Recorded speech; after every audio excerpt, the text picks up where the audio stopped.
अस्सलाम वालेकुम एवरीवन, खुशामदीद है आप सबका मेरे यूट्यूब चैनल में।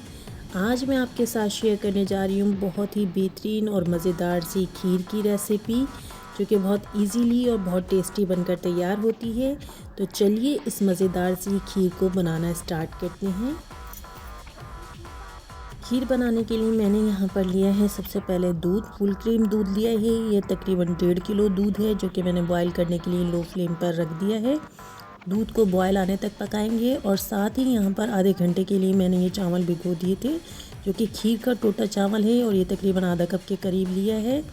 अब आप यहाँ पर देख सकते हैं कि दूध में बॉयल आ रहा है, तो अब हम इसमें शामिल कर देंगे सब्ज़ इलायची। तो तकरीबन 4 अदद सब्ज़ इलायची ली थी मैंने, इसको थोड़ा सा दरदरा पीस कर और इसमें डाल दिया है। और अब हम इसको मिक्स कर देंगे और साथ ही भीगे हुए चावल, जो कि भीग के शानदार से तैयार हो चुके हैं, वो भी हम इसमें शामिल कर देंगे।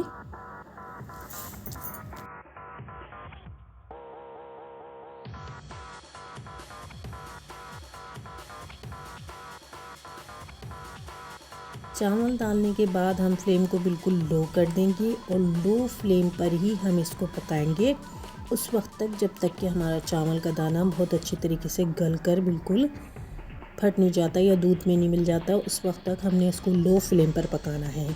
तकरीबन ये जो दूध देख रहे हैं 1.5 किलो दूध है, ये दूध भी आधा हो जाएगा। उस वक्त तक हम इसको पकाएंगे लो फ्लेम पर, और जितना हम चावल को गलाएंगे उतना ही बेहतरीन टेस्ट आएगा। तो चीनी डालने से पहले जितना गला सकते हैं उतना हम चावल को गला लेंगे।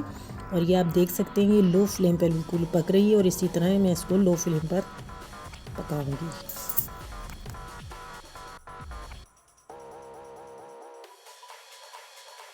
अब यहाँ पर आप देख सकते हैं कि दूध भी ख़ासी हद तक रिड्यूस हो चुका है और चावल भी हमारा शानदार तौर पर गलकर बिल्कुल घुल चुका है दूध के अंदर।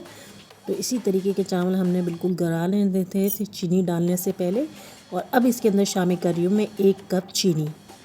आप अपनी क्वांटिटी के मुताबिक, अपनी मर्ज़ी के मुताबिक कम या ज़्यादा कर सकते हैं। मैंने यहाँ पर सिर्फ 1 कप चीनी डाली है 1.5 किलो दूध में और आधा कप चावल के अंदर। और अब इस चीनी को 1 से 2 बॉयल आने तक पकाएंगे, ज़्यादा देर नहीं पकाएंगे, क्योंकि ज़्यादा देर पकाने में जो है ये जलने की स्मेल इसमें आनी शुरू हो जाती है। तो बस 1 से 2 बॉयल आने तक मैं इसे पकाऊंगी, उसके बाद फ्लेम को बंद कर दूंगी। तो यहाँ पर आप देख सकते हैं कि बॉयल आ चुका है इसमें।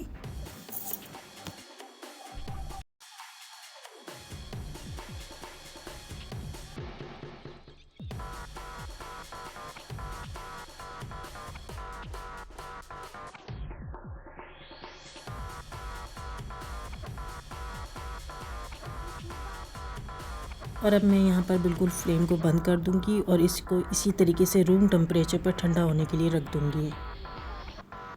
ठंडा होने के बाद मैंने यहाँ पर एक बाउल में निकाल लिया है खीर को, और ये अब हम इसको गार्निश कर लेंगे पिस्ते और बादाम से। तो गार्निश करने के बाद हम इसको रेफ्रिजरेटर में रखेंगे और ठंडा कर कर ही सर्व करेंगे।